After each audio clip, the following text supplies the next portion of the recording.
Am I live? I think I'm live. Perfect. Hit record there. Hello, and welcome to the latest in gaming, my gaming news show coming at you live 3 days a week until I decide to change the schedule.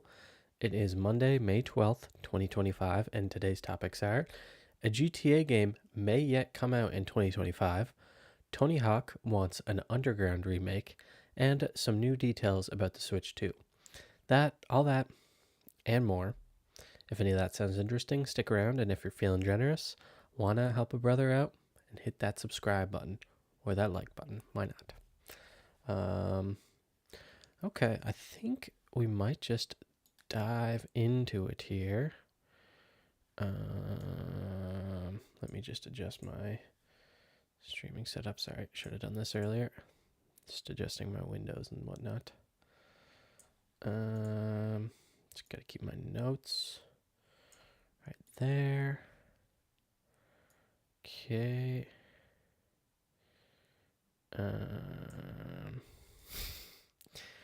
Perfect. Now, let's get right into it. So, a Grand Theft Auto game may still come out this year, and unfortunately, not the Grand Theft Auto 6 that we were all hoping for, but a remaster of Grand Theft Auto 4. So this comes from Kyle Knight at Game Rant. Rumor, so, asterisks, an asterisk. Didn't mean to have that. This is just a rumor, so, might not happen. Actually, I should... No, okay, I'm fine. Excuse me, sorry. Yeah, Kyle Knight at Game Rant. So a little summary here. Insider claims a current gen port of Grand Theft Auto 4 is coming later this year. Development on the port reportedly began over a year ago. A port of Max Payne 3 may also be in the works and will likely be bundled with Remedy's remakes of Max Payne 1 and 2. Honestly, that's going to be sweet. A Max Payne trilogy. A credible source has claimed Rockstar Games is gearing up to release a current-gen port of Grand Theft Auto 4 later this year. The studio was initially set to launch the next installment in the Grand Theft Auto series later this year, but a recent delay has pushed the title to 2026. However, it has now been suggested that a Grand Theft Auto game will be released this year after all, with the iconic 2008 title supposedly receiving a re-release for PlayStation 5 and Xbox Series X/X.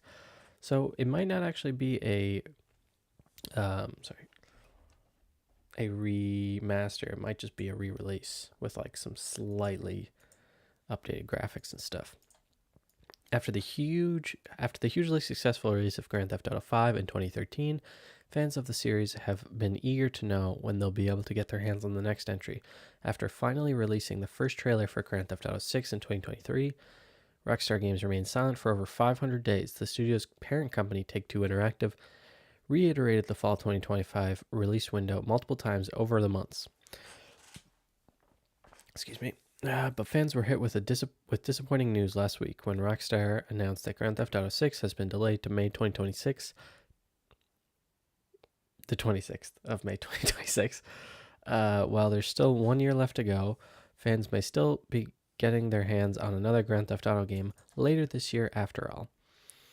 GTA 4 possibly coming to current-gen consoles this year. While Grand Theft Auto 5 has received multiple re-releases over the years, fans have begged Rockstar Games to bring back 2008's Grand Theft Auto 4 to current-gen consoles for years. Now, according to credible GTA insider Tez2, sorry, let me read that part again. Now, according to credible GTA insider Tez2, development on Grand Theft Auto 4 current-gen port should be approximately 1 year into development and may possibly release later this year. We may end up seeing it drop later this year, the insider said on GTA forums. It is worth noting that the insider refers to its release as a port and not a remaster, indicating it will likely feature FPS improvements and possibly some minor graphical updates. Too bad. Earlier this year, Rockstar Games quickly shut down a popular Liberty City mod for Grand Theft Auto 5. The mod, which was known as the Liberty City Preservation Project, brought the iconic 2008 map to GTA 5 with a fully functioning minimap.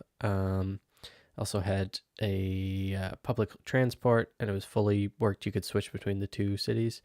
Insider Tez2 has now claimed that the mod was likely shut down due to Rockstar's upcoming port of Grand Theft Auto 4. If the current gen version proves to be real, Rockstar would not have wanted a fan-made mod to encroach on the game's release. Kind of disappointing though, because we did just see recently the Oblivion, Sky Oblivion, basically the exact same idea as this. Is they took the old game, put it into the new engine, or not? They took Oblivion and put it into Skyrim, that's what they're doing? And this mod took GTA 4 and put it into GTA 5. And although Bethesda was cool with it, or I don't know if it was Bethesda or Xbox, probably Bethesda, I guess, they were cool with it, and they gave the whole team codes to the new Oblivion for free.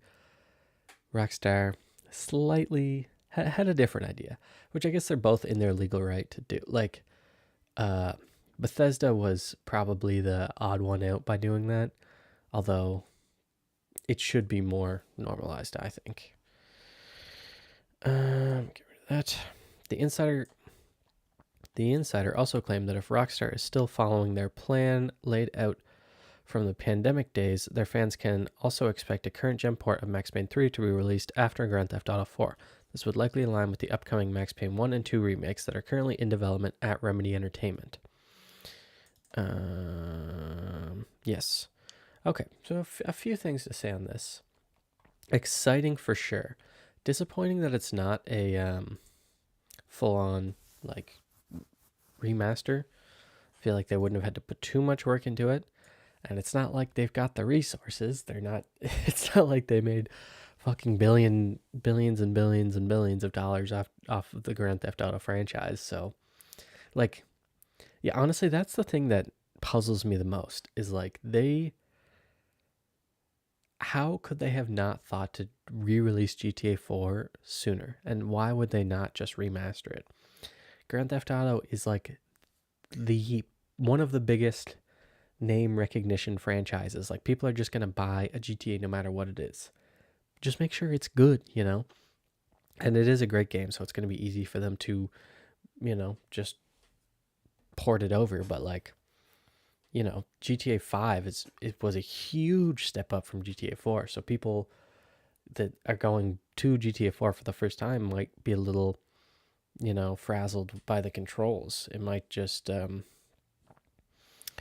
like, I could see people like picking this up being like, "Oh, well, I love GTA 5. This is like New York GTA 5." And then being like, "Oh, actually this didn't age too well," which I wouldn't blame them. Like, they should kind of spice it up a little, pretty it up. I would hope that they may at least make it a little better, but it's not like it aged that badly. I don't know completely. I've played GTA 4 a very limited amount. Most of my playtime with it was like back before GTA 5 came out.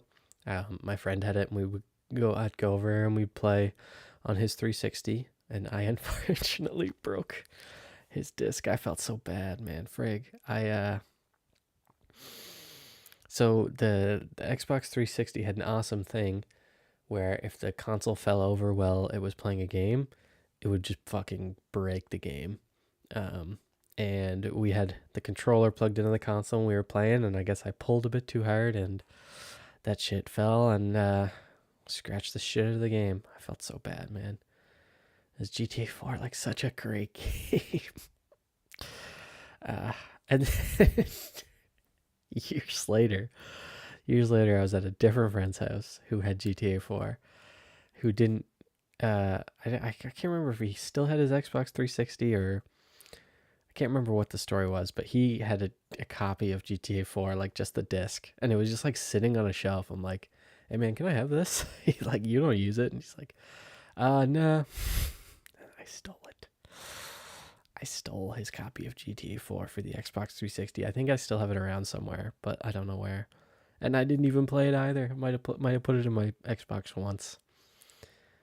Man, I'm a bad person. I'm going to hell for that. No, but this this news is pretty cool to see. There'll be a lot of people playing it for the first time. Like GTA 4 sold a lot. I was looking into this earlier. GTA 4 sold 25 million, or it's around 25 million since its release, which is, a hell of a lot. However, it absolutely pales in comparison to the 200 fucking million that GTA 5 sold. So, you know, there'll be a lot of people that didn't get to play it back in the day that'll be like, that would be just itching to play a new one. And obviously, it's not going to do near as good as GTA 6, but like, I could see it doing like, maybe not on the level of like, well, here's the thing. If they put the effort into it and they re-released it with like better controls and like all the DLC and everything, like I feel like it would sell maybe even as well as the original did. Probably not on the level of like Red Dead 2, but I think it would sell really good. I still think this will sell really good. Maybe I don't know. It's kind of disappointing. Although I bet, or I hope, it comes to the Switch too. It'd be nice to see it, like an actual open world GTA game, finally come to Switch. Although I bet if it does, then GTA 5 probably will as well, and then maybe even GTA 6. So I guess we shall see what happens. It's not a huge news day. Is there anything else I really want to say about this?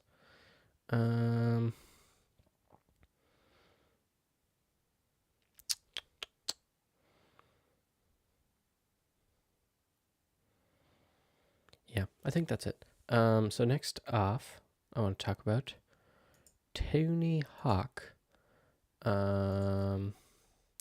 So Tony Hawk wants a remaster of Underground 1 and 2.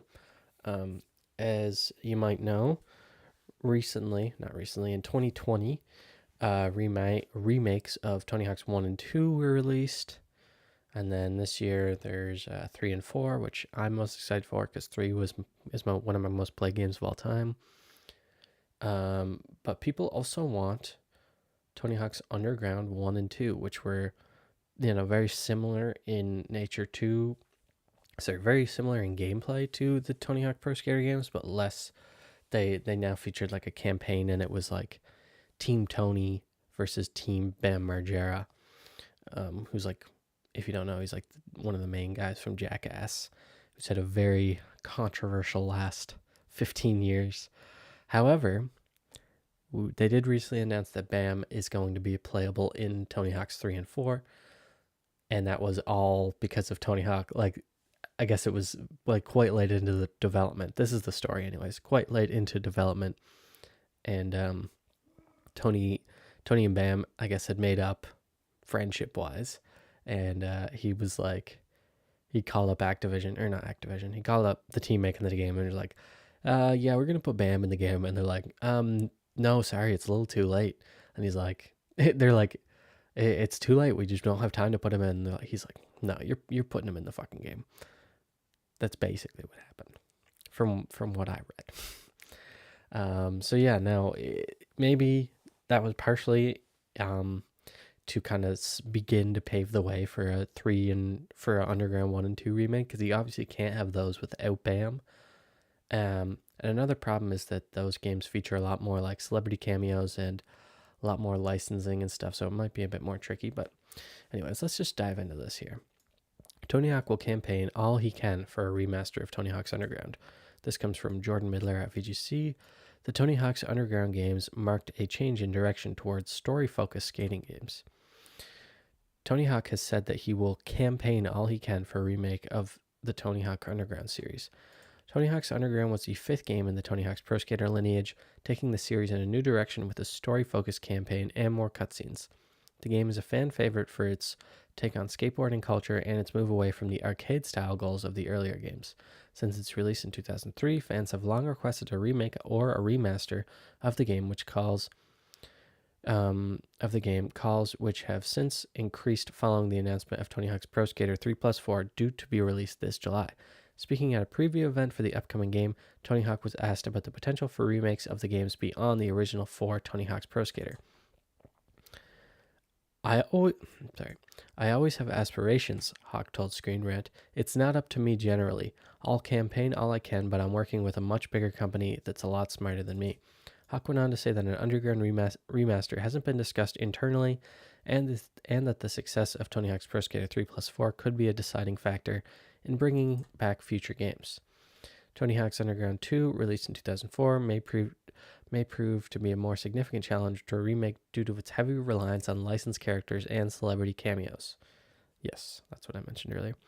The game saw Team Tony Hawk versus Team Bam Margera traveling the world pulling off tricks and Jackass-style stunts. One major obstacle in remaking Tony Hawk's Underground series has been avoided. However, it was announced this week that Bam Margera, after months of speculation, will appear in Tony Hawk's Pro Skater 3 plus 4.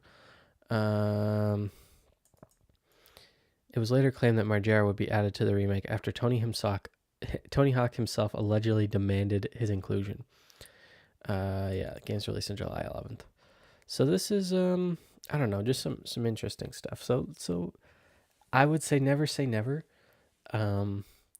These games keep getting killed but keep coming back. They're like similar to like the Titanfall 3 that we keep not getting, except these ones actually do seem to be releasing. So honestly, I could see it, maybe in a few years. Depends how well this next game does. I think, actually, let me see. Tony Hawk's 1+2 sales. Really? Only 1 million? How much? 2 months ago, Tony Hawk series sales. THPS 2. No current data. Rankings. Frick. Do they not have 1+2 sales? I think it did really well. It definitely did more than 1 million if it was the fastest selling series sold an estimated 1.4 billion copies. Well, that's just not true.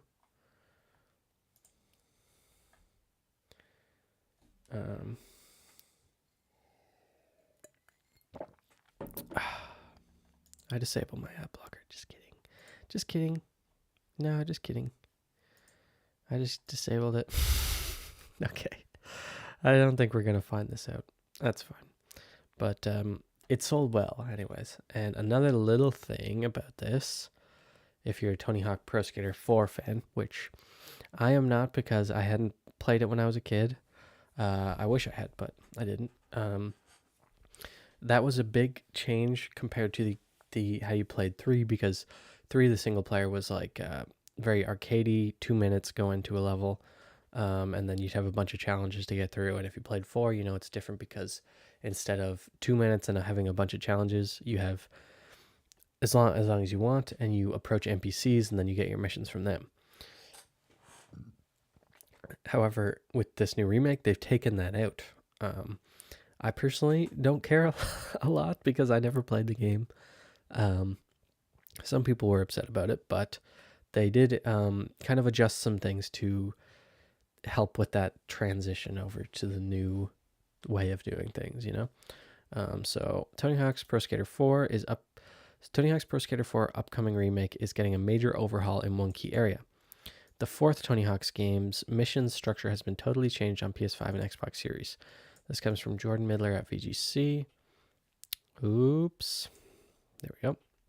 By default, Tony Hawk's Pro Skater 3 plus 4 will follow the same gameplay format as Tony Hawk's Pro Skater 1 plus 2. By giving players 2 minutes to complete as many goals as they can. While this was also the level mechanic in the original Tony Hawk's Pro Skater 3, this marks a change for Tony Hawk's Pro Skater 4, which initially concerned some fans. That's because originally Tony Hawk's Pro Skater 4 was mission-based, meaning the players would approach NPCs in the world who would give them objectives to complete. Once a player has completed enough of those challenges, they could progress to the next level. In the 2025 remakes, those objectives have been mainly removed or refitted into the 2-minute format, it's been revealed. Following a recent preview event for the game, footage has now been shared confirming that the in-game timer can be extended to 10 minutes or an hour. While it's unclear if the timer can also be extended to Tony Hawk's Pro Skater 3 maps, it does mean that players can spend more time on the much larger THPS 4 maps. While it doesn't appear this will change the game's objectives, it means that players can explore the maps more fully and take off the objectives at a slower pace, similar to the original game. I like that. It's like a middle ground, you know? That's a little better. Tony Hawk's Pro Skater 3 Plus 4 will release on July 11th, although the more expensive Digital Deluxe and Collector's Edition of the game will offer 3 days early access, which I think I will be getting and probably streaming in those 3 days, but it depends. I'm trying to figure out how to do it with like all the licensed music. Probably just have to mute the game, but sad. Yeah, so that's just a little thing there I wanted to add in because I was talking about the other thing, and I like Tony Hawk. He's a cool guy. So we got a last little couple things about Nintendo here. Just a little bit. So Nintendo's changing their batteries on the Switch 2, copying a thing that a lot of phones have been doing for a while just to save the battery from like degrading sooner. Nintendo showcases Switch 2's fancy new battery charge settings. Oops. Okay.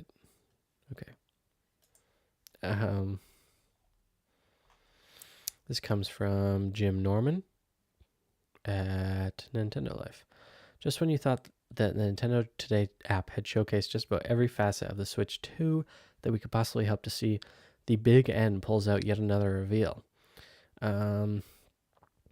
The Switch 2 will feature a stop charging around 90% option in the system settings. As the name suggests, this feature will slow the console's charging speed as it approaches 90% and then stop once it hits its figure. Pausing the charge at 90% reduces deterioration to the battery. Nintendo's explanation reads, excuse me, sorry. This is accompanied by a video. So let's play this video here just to take up some more time. Can we zoom in a little bit?